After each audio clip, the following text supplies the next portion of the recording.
क्या तुम्हारे पास ऐसा कोई सबूत है जो ये साबित कर सके कि शौर्य ने तुम्हें विकी नाम के गुंडे के पास जाने के लिए मजबूर किया? है कोई सबूत? अपने दादाजी का ये सवाल सुनकर शगुन और शौर्य एक दूसरे की तरफ कामयाबी की उम्मीद के साथ देखने लगे। उन दोनों को यकीन था कि शनाया के पास कोई भी सबूत नहीं था। हेलो, कौन? मैं शौर्य, और अगर आहान की जान बचाना चाहती हो तो विक्की भाई के अड्डे पे पहुंचो। मैं तुम्हें लोकेशन भेज रहा हूँ। दादाजी, मेरे पास सबूत है। उस दिन शौर्य ने मुझे कॉल किया था और मैसेज भी। मैसेज में ये साफ लिखा था कि अगर मैं उस अड्डे पर टाइम पर नहीं पहुंची तो आहान को कुछ भी हो सकता है।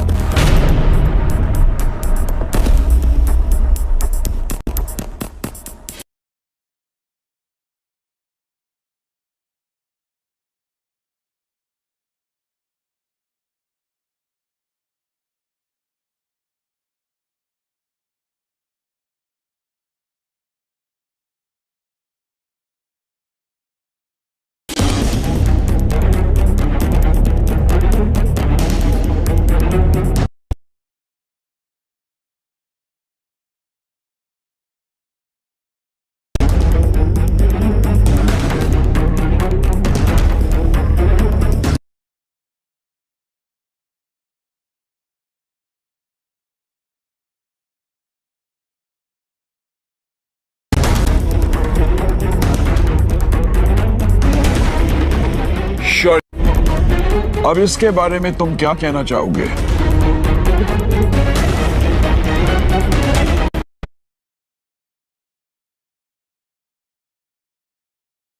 दादाजी, शनाया को शायद कुछ गलत फहमी हुई है, क्योंकि ये मैसेज जिस नंबर से आया ये मेरा नंबर है ही नहीं, और ना ही मैंने कोई कॉल किया। ये सुनकर शनाया हैरान रह गई, अपना मोबाइल देखने लगी। मगर शौर्य की बात तो सच थी। वैसे शनाया सच कह रही है और शौर्य ही गलत है। ये प्रूव करना मेरे लिए इतना मुश्किल नहीं है, लेकिन मैं चाहता हूं कि शनाया को इस हादसे से सबक मिले, ताकि अगली बार जब कोई शनाया को फ्रेम करने की कोशिश करे तो वो इतनी आसानी से किसी के चुंगल में ना फंस जाए। इसका मतलब ये है कि शनाया के पास कोई ऐसा सबूत नहीं है जो साबित कर सके कि शौर्य ने कुछ गलत किया है या वो गलत है। दादाजी, मैं एक औरत होके इतनी सीरियस बात के बारे में झूठ क्यों कहूंगी? हर्ष मेहरा के साथ सोते वक्त तुम्हारी और कमजोरी तुम्हें नजर नहीं आई? तब तो बड़ी अय्याशी उछल रही थी, और अब अपने मतलब के लिए तुम दादाजी से सिंपैथी लेना चाह रही हो। आनंद गिल के एक्सप्रेशन से ये बात साफ थी कि अब उन्हें शनाया पर बिल्कुल यकीन नहीं था। शनाया, मैंने तुम्हें हमेशा अपनी सगी बहन के जैसा माना, और तुम मुझ पर ये झूठे इल्जाम लगा रही हो। आखिर क्यों? एक प्रोजेक्ट के लिए। अरे तुम मुझसे कह देती, मैं खुशी खुशी तुम्हें दे देता। और मुझे ऐसा लगता है कि ये सब ना इस आहान की वजह से हो रहा है। इसी ने तुम्हें हमारे खिलाफ भड़काया है। और भड़काने तक तो ठीक था। क्या ये आहान जानता है कि तुम इसकी पीठ पीछे क्या क्या करती हो? हम श्योर जानता ही होगा। क्या सब पता होने के बावजूद भी आहान को कोई एतराज नहीं? क्या आहान तुम जानबूझकर अपनी बीवी को गैर मर्दों के साथ? छी, मुझे तो एक कहने में भी शर्म आ रही। कहीं ऐसा तो नहीं कि तुम ही अपनी बीवी को दूसरे मर्दों के पास भेजते हो? शौर्य सवालों को बहाने से दादाजी के दिमाग में बातें गुजार। छी आहान, कितने घटिया इंसान हो तुम। क्या तुम्हें अपने आप को आदमी कहते हो शर्म नहीं आती? आहान को ये सब सुनकर भी गुस्सा नहीं आ रहा था। असल में वो तो दिल ही दिल में शौर्य की इतनी चालाकी से हैरान रह गया था। अब शनाया का सब्र अंजाम दे गया था। वो भी करके अपने ही रिश्तेदारों के असली और घटिया चेहरे देख रही थी। शनाया को अंदर से ऐसा लगा मानो वो पूरी तरह से हिल गई थी।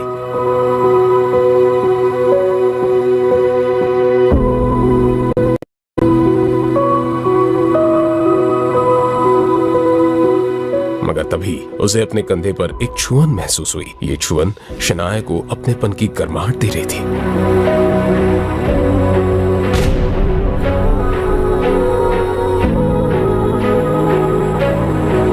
आन को इस सब में कितना कुछ सुनना पड़ रहा है, मगर मैं ना अपने सपोर्ट में ना उनके सपोर्ट में कुछ कह पा रही हूँ। मैं बहुत लकी हूँ जो मेरे पास आहान है। अगर उन्होंने मेरा साथ ना दिया होता तो मेरा क्या होता। फाइनली मेरे पास ऐसा कोई है जिस पर मैं डिपेंड कर सकती हूँ। शनाया को बेहतर फील करवाने के लिए आहान सब ठीक कर सकता था, लेकिन आहान शनाया को कमजोर नहीं रहने देना चाहता था। इसलिए आहान ने कुछ नहीं कहा। शनाया, क्या शौर्य सच कह रहा है?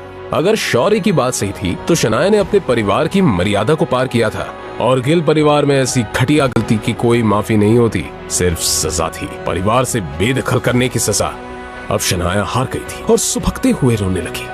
अब तो मैं ये भी साबित नहीं करना चाहती कि मेरी कोई गलती नहीं है। वैसे भी मेरे कुछ कहने ना कहने से कोई फर्क नहीं पड़ने वाला। अब जब शनाया ने अपने घुटने टेक दिए थे तो आहान को ही अपनी बीवी का साथ देना था। क्या अब इस बात से फर्क पड़ता है कि शौर्य सच कह रहा है या झूठ? लड़के, आखिर तुम कहना क्या चाहते हो? क्या आप मेरी बात का मतलब नहीं समझे?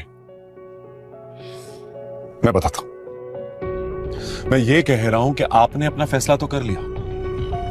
अब उस फैसले के बाद कोई भी अपना सर भी फोड़ लेना, तब भी जो हक है वो शनाया का नहीं, शौर्य का ही है।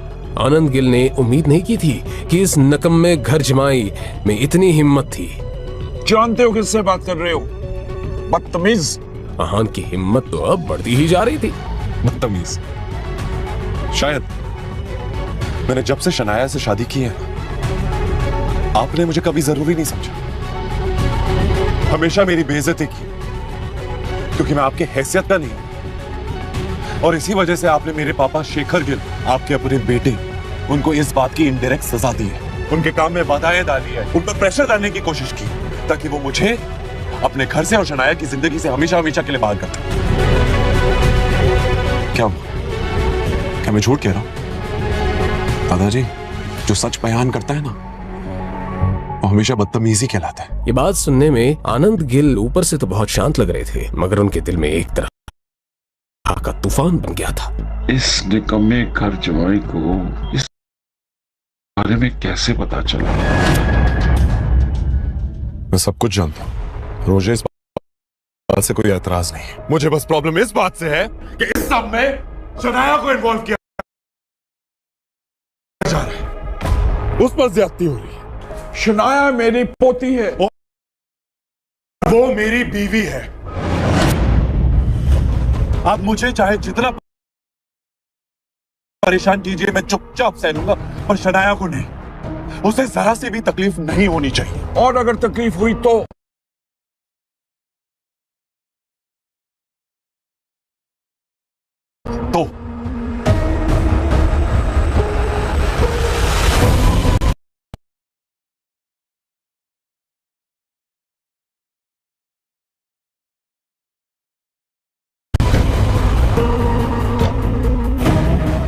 इसकी कीमत पूरे गिल परिवार को चुकानी पड़ेगी।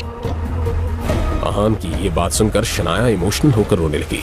पापा सही कहते हैं, मेरे पास हमेशा से हीरा है, मगर उस हीरे ने हमेशा कोयला होने का दिखावा किया। धमकी दे रहे हो मुझे?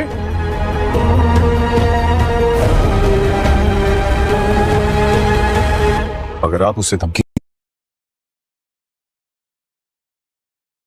समझ रहे हैं तो धमकी ही सही। आज मैं आपको आखिरी बार दादाजी कहकर बुला रहा हूं। आगे से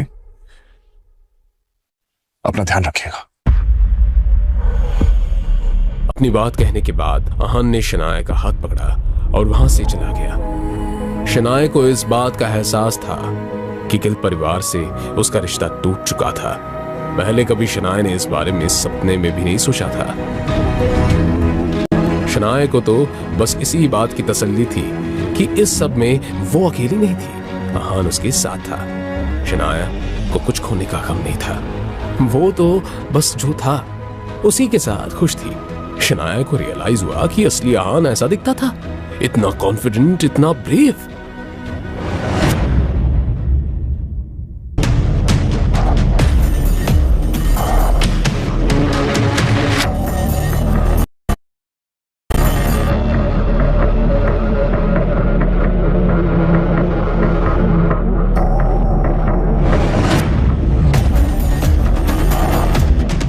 आहान, तुम हर बात बर्बाद क्यों कर देते हो? अब क्या हो गया था? क्या आहान की वजह से कोई बड़ी मुसीबत आ गई थी? बिल्डिंग और ऑफिस में उसकी पोजीशन को खारिज कर दिया गया है। ऐसी बात नहीं थी कि आहान और शनाया ने इस बात की उम्मीद नहीं की थी। तुम्हें पता है ना आहान, स्प्रिंग कॉर्पोरेशन की डील के लिए शनाया ने कितनी मेहनत की थी? तुम्हारी वजह से वो अपना सब कुछ गवा चुकी है। चलो एक बात के लिए वो ठीक है, लेकिन तुम्हें पापा जी से बहस करने की क्या जरूरत थी? तुम्हें पता है ना, पापा जी इस परिवार के बड़े हैं, उनसे बदतमीजी करने की और जबान लड़ाने की जरूरत क्या थी?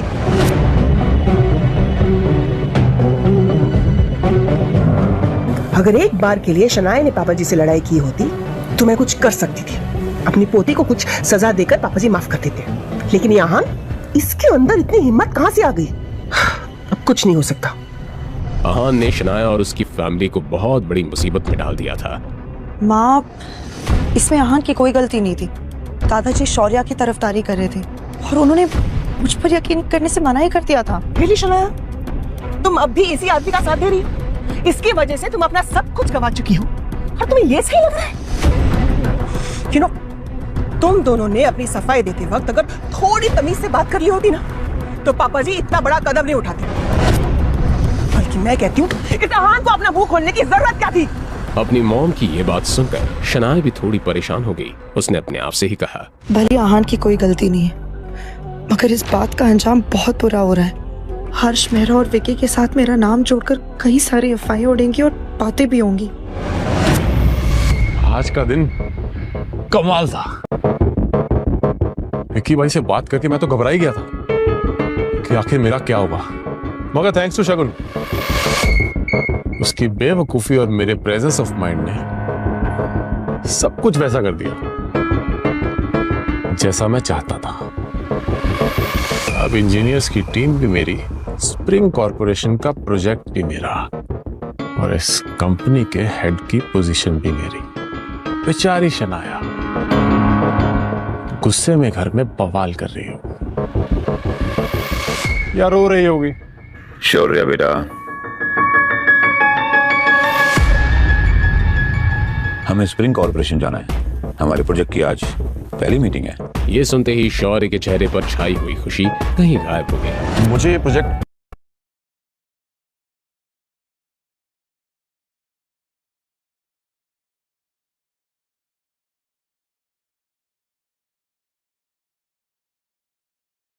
किसी भी हालत में चाहिए। भिखारी के बच्चे, तू मुझे कीमत का रौब दिखा रहा है।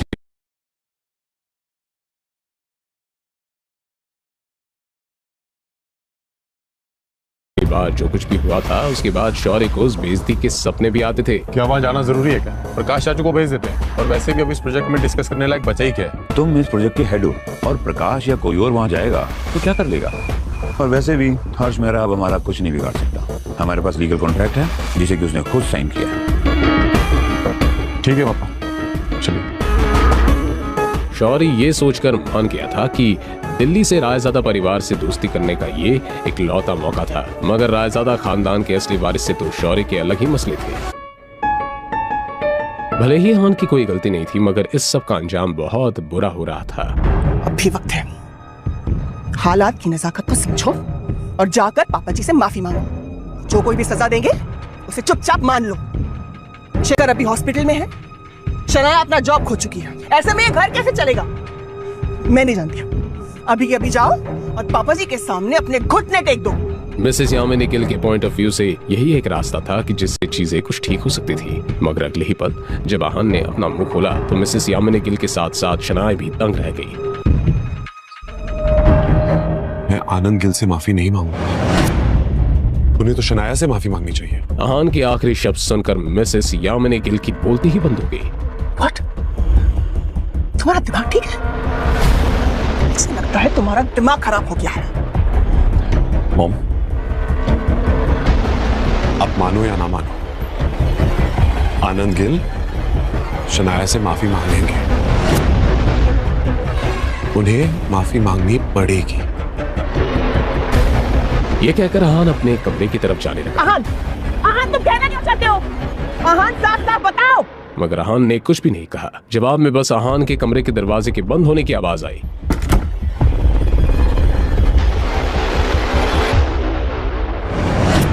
जब शौर्य और नीरज गिल बिल्डिंग के अंदर आए, वो दोनों थोड़ा नर्वस थे, मगर दोनों बाप बेटे इस तरह दिखावा कर रहे थे मानो पिछली बार जिल्लत कभी हुई नहीं थी। नीरज गिल ने शौर्य से कहा, मेरा हो सकता है कोई प्रेजेंटेशन में रहा हो, और हो सकता है कि हमें हर्ष मेहरा को मिलने की नौबत ही ना आए। अपने पापा की ये बात सुनकर शौर्य को कंफर्टेबल फील हुआ। Hello hello sir, mister Harsh Mehra please. This way sir. और वो कॉन्फिडेंस के साथ अंदर गया। Mister Harsh Mehra, good afternoon. Please sit.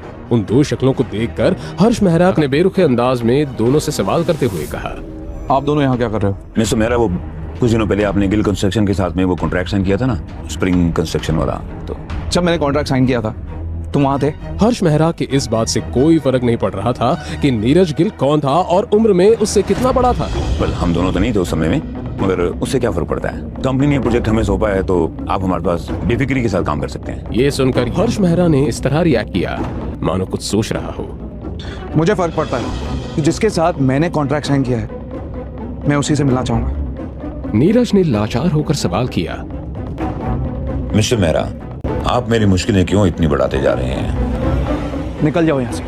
और अब मैं मीटिंग तभी करूंगा जब मैं शनाया खुद यहाँ चलकर आएगी। उसके पापा से कुछ नहीं होने वाला था, इसलिए शौर्य बीच में बात काटते हुए कहा, एक्चुअली मिस शनाया थोड़ा बिजी है, वो 1 महीने के लिए वेकेशन पे गई है। अब हर्ष कोई बहाना नहीं बना सकता था, लेकिन आगे हर्ष मेहरा ने जो कहा उसे सुनकर दोनों बाप बेटे शॉक्ड हो गए। तो फिर कोई बात नहीं, वो जब वापस लौटेंगी काम तभी शुरू होगा। मैं उनके लिए वेट कर सकता हूँ। क्या आप अपनी पर्सनल प्रॉब्लम के लिए काम को लेट करेंगे? ये मत भूलिए कि हमने कॉन्ट्रैक्ट साइन किया है, कि सुपीरियर ऑफिसर्स को ये पता चलेगा तो अच्छा नहीं होगा। शौर्य की इस बात में वार्निंग झलक रही थी। ये सुनकर तुम मुझे धमकाने की कोशिश कर रहे हो? मिस्टर मेहरा, हम आपको धमकी देने की कैसे कोशिश कर सकते हैं? बात तो यहीं खत्म हो गई थी। हर्ष मेहरा ने वापस से अपनी फाइल पकड़ी और बाप बेटे की इस जोड़ी को जानबूझकर नजरअंदाज करते हुए कहा, तो अगर ऐसी बात है तो निकल जाओ, और अगली बार मैं शनाया के बगैर वापस मत आना। लीव। शौर्य और नीरज एक बार फिर से इस कंपनी में बेइज्जत हो चुके थे।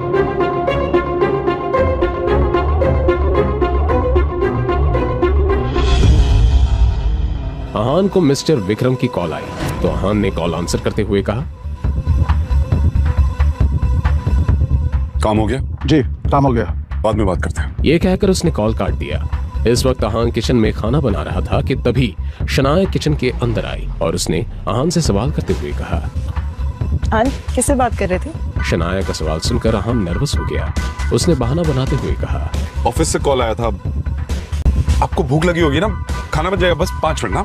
अपनी बात कहने के बाद वो जा ही रही थी कि शनाया को कुछ याद आया और उसने मोड़कर आहान से पूछा, वैसे आप विकी के अड्डे पर पहुंचे कैसे? आप वहां क्या कर रहे थे? अब आहान क्या कहेगा? क्या वो शनाया को सच बता देगा या फिर एक नया बहाना बनाएगा? खत्म कर सकते थे। शनाया अपने आप को समझते क्या है?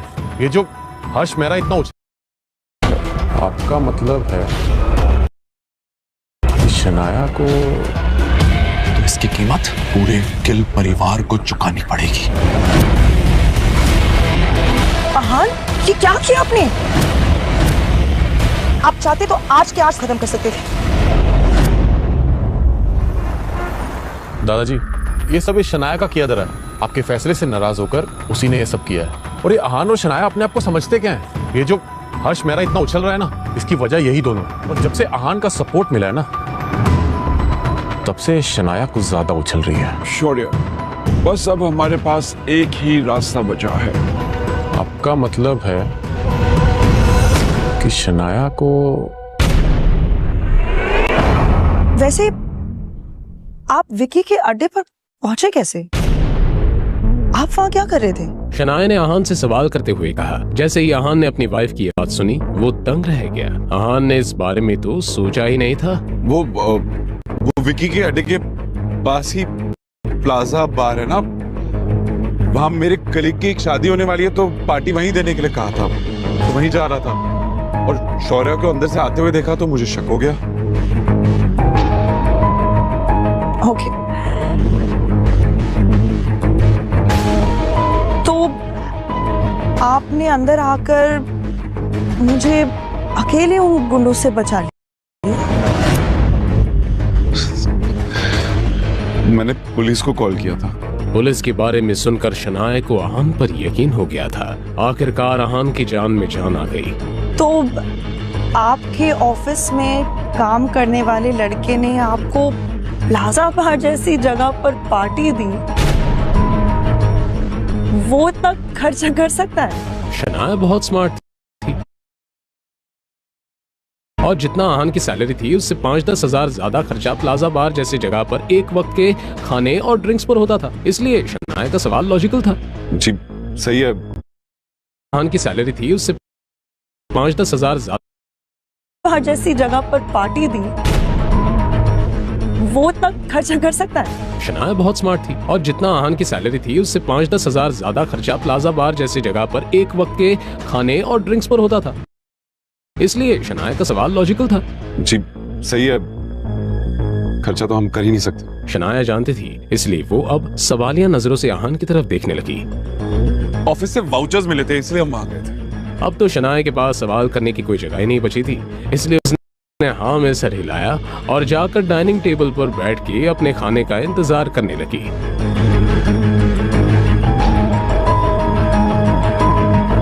आहान खाना बनाने पर फोकस करने लगा।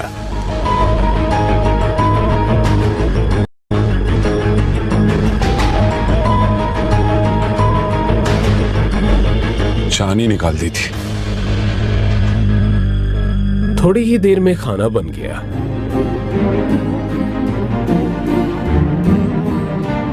आहान ने शनाया के प्लेट में खाना सर्व किया।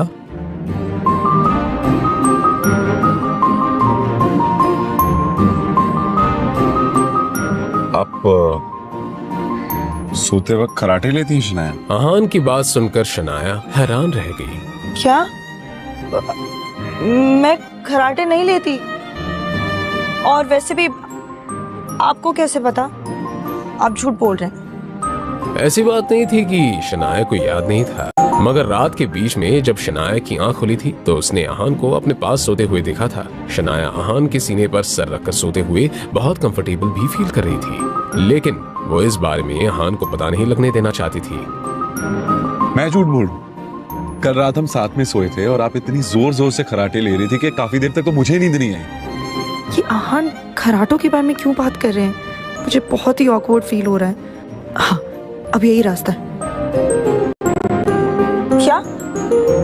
कल रात को हम साथ में सोए थे? जैसे ये बात बाहर आई, आहान की बोलती बंद हो गई।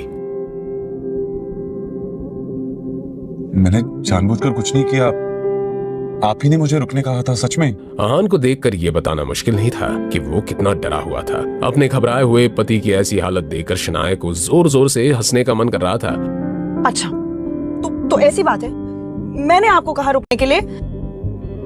मुझे तो याद भी नहीं आ रहा। शनाया को लग रहा होगा कि मैं कितना बदतमीज हूं। अभी मैं उनसे नजरें नहीं मिला सकता।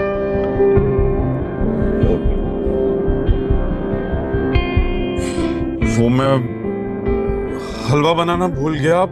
मीठे के बिना तो खाना अच्छा भी नहीं लगेगा। आप आराम से खाइए, मैं अभी हलवा लेकर आता हूं। अपनी बात कहने के बाद आहान तुरंत किचन की तरफ चला गया। उसे ऐसे जाते हुए देखकर शनाया की हंसी छूट गई। खिलखिलाकर हंसने के बाद शनाया ने अपने आप से ही कहा, ये आहान भी ना, इन्हें चिढ़ाने में एक अलग ही मजा आता है।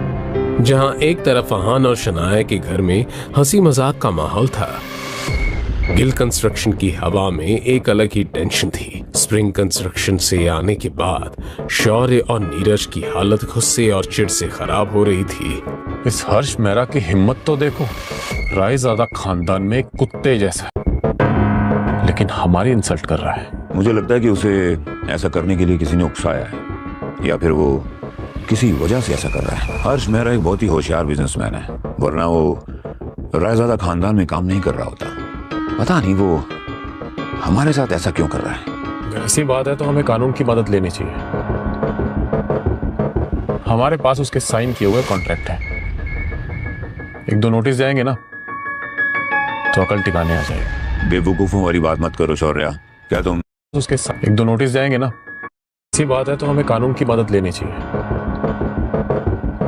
हमारे पास उसके साइन किए हुए कॉन्ट्रैक्ट है। एक दो नोटिस जाएंगे ना तो अकल टिकाने आ जाएगी। बेवकूफों वाली बात मत करो शौर्या। क्या तुम सच में रायजादा खानदान के खिलाफ जाना चाहते हो? जिस कोर्ट में तुम केस करोगे ना, उस पूरी की पूरी कोर्ट को खरीदने की ताकत रखते हैं रायजादा। क्या एक प्यादे के लिए राजा से दुश्मनी लेना अकलमंदी होगी? अपने पापा की कही ये बात सुनकर शौर्य का सारा गुस्सा धरा का धरा रह गया। तो फिर अब हम क्या करें पापा? पता नहीं, पापा ऑफिस में आ गए होंगे। चलो उन्हीं से चल के पूछते हैं। अब दादाजी बता सकते हैं कि इस मुसीबत से कैसे रास्ता निकाला जाए। दादाजी, ये सब इस शनाया का किया दर है। आपके फैसले से नाराज होकर उसी ने ये सब किया है। और ये अहान और शनाया अपने आप को समझते क्या है? ये जो हर्ष मेहरा इतना उछल रहा है ना, इसकी वजह यही दोनों है। और जब से अहान का सपोर्ट मिला है ना, तब से शनाया कुछ ज्यादा उछल रही है। शनाया ऐसा नहीं कर सकती, लेकिन पता नहीं क्यों मुझे उस निकम्मे घर जमाई पर शक हो रहा है। जाओ,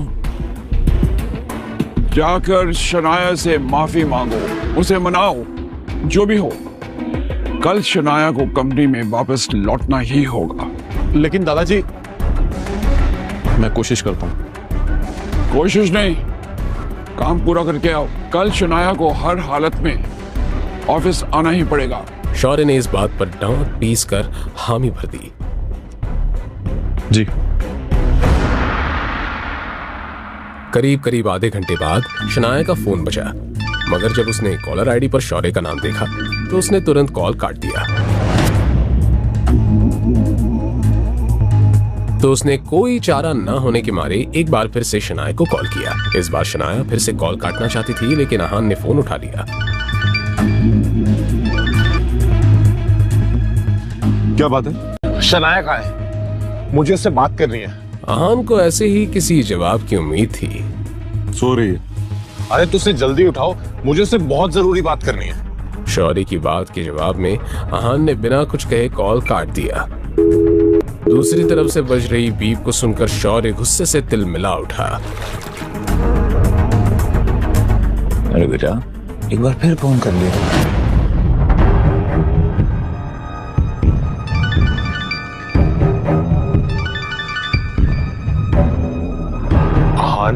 मेरा दिमाग खराब मत करो।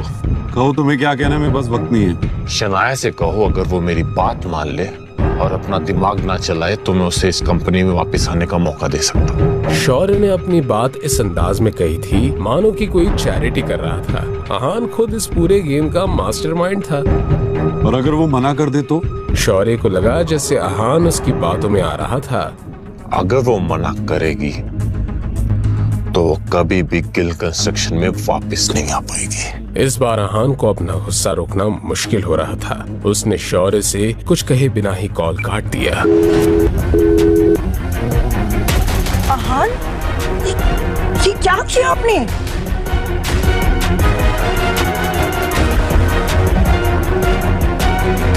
क्या शनाया अहान से नाराज हो गई थी? अब अहान उसे कैसे मनाएगा? क्या होगा शौर्य और नीरज गिल का अगला कदम?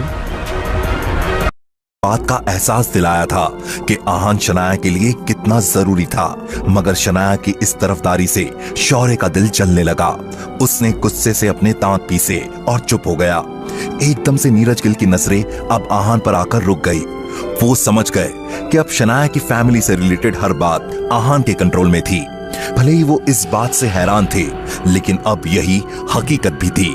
उगते सूरज के सामने झुकना प्रकृति का असूल है, और यही ध्यान में रखते हुए नीरज गिल ने आहान से पूछा, आहान तुम्हें क्या लगता है? मगर बजाय इसके कि आहान नीरज गिल के सवाल का जवाब देता, उसने उनसे ही उल्टा सवाल किया, क्या आप यहाँ पर माफी मांगने आए हैं? आहान के स्ट्रेट फॉरवर्ड अंदाज से ना नीरज गिल और ना ही शौर्य खुश थे, मगर अब वो कर भी क्या सकते थे। नीरज गिल ने जवाब में कहा, हाँ, शौर्य की नादानी की वजह से कल शनाया के बारे में कुछ गलत अफवाहें फैली। उन झूठी अफवाहों की वजह से शनाया और गिल परिवार को बहुत नुकसान हुआ। शौर्य ने इस मामले में बहुत बड़ी गलती की है।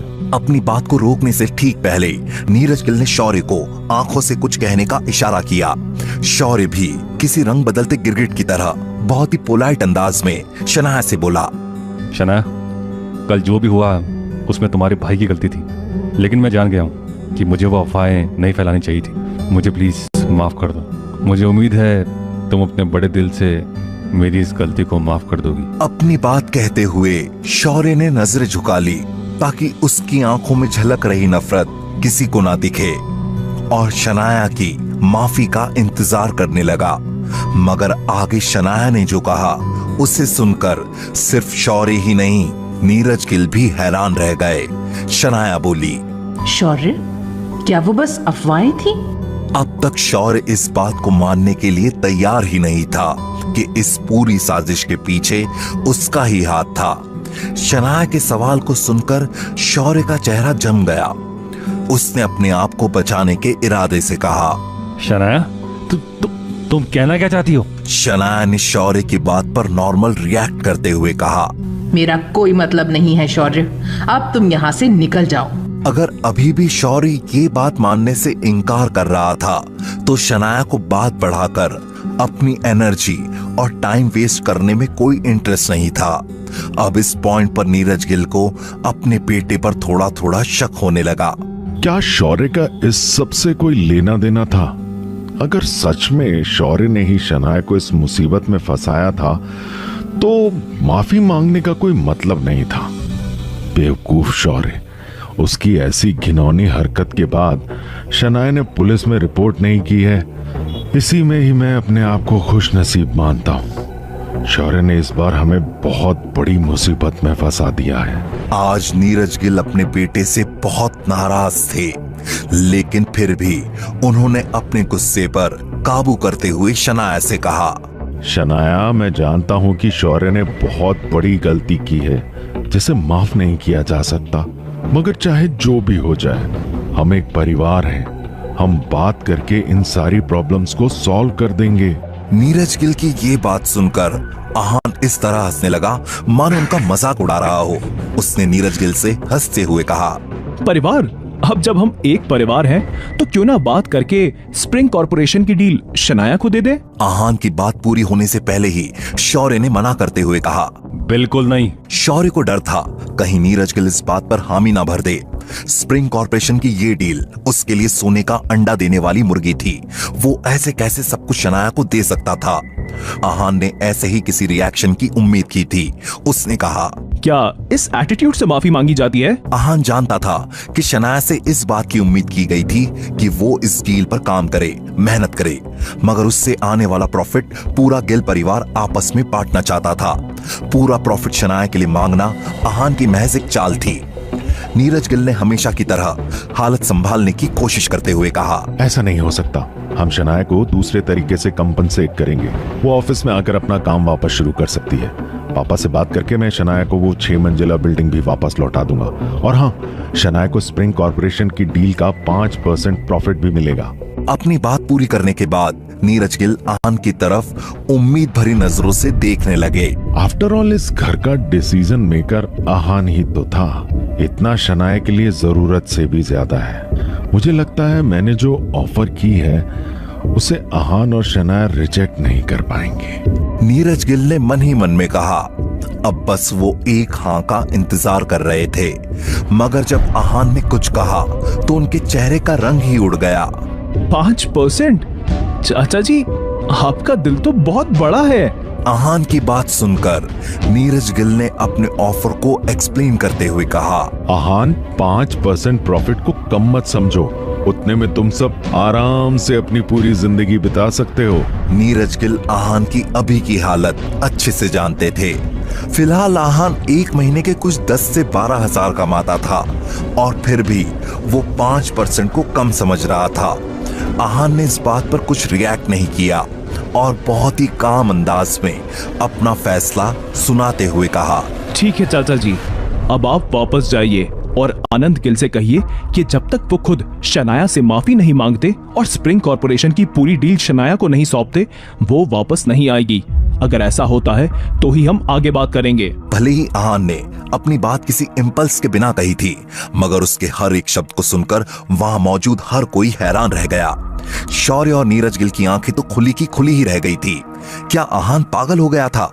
पहले कुछ मिनट तो दोनों बाप बेटे की बोलती ही बंद हो गई थी, लेकिन फिर नीरज गिल ने आहान से कहा, लगता है कि शुरुआत से ही तुम अपना और हमारा वक्त जाया करना चाहते थे। आहान, क्या तुम जानते हो कि पापा से माफी मंगवाने का क्या नतीजा हो सकता है? नीरज गिल की बात सुनकर आहान ने बहुत ही बेफिक्र अंदाज में कहा, नतीजा मैं भी देखना चाहूंगा कि अब मुझे किन नतीजों का सामना करना पड़ता है। आहान को इस बात से क्या फर्क पड़ रहा था, एक आनंद गिल हो या 10। आहान तो उन सबको अपनी उंगली के इशारे पे ऐसे नचा सकता था। उसे किसी नतीजे से, अंजाम से कोई डर नहीं था। आहान के इस जवाब से नीरज गिल समझ नहीं पा रहे थे कि उन्हें कैसे रिएक्ट करना चाहिए, लेकिन शौर्य ने आहान को बेवकूफ समझकर उससे कहा, तो फिर ठीक है, उम्मीद है कि जब तुम्हारे सामने मुश्किलें होंगी तब भी तुम इतने ही बेफिक्र और बेशरम बनकर उनका सामना करोगे। शौर्य ने आहान के इतने ढीठ होकर जवाब देने की उम्मीद नहीं की थी, मगर अब वो आहान और शनाया की होने वाली हालत को सोचकर एक्साइटेड हो रहा था।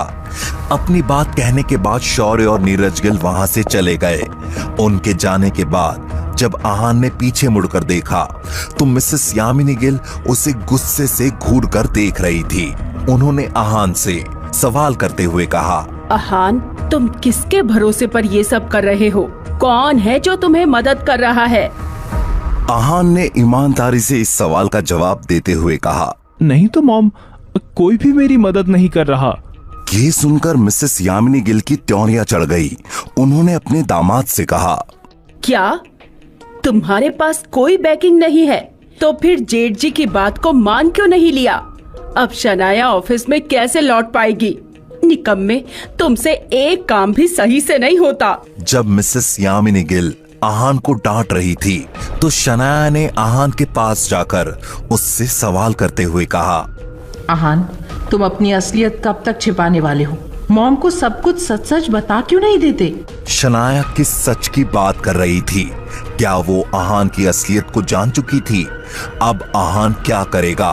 क्या आनंद गिल आहान की शर्तें मान लेंगे? जानने के लिए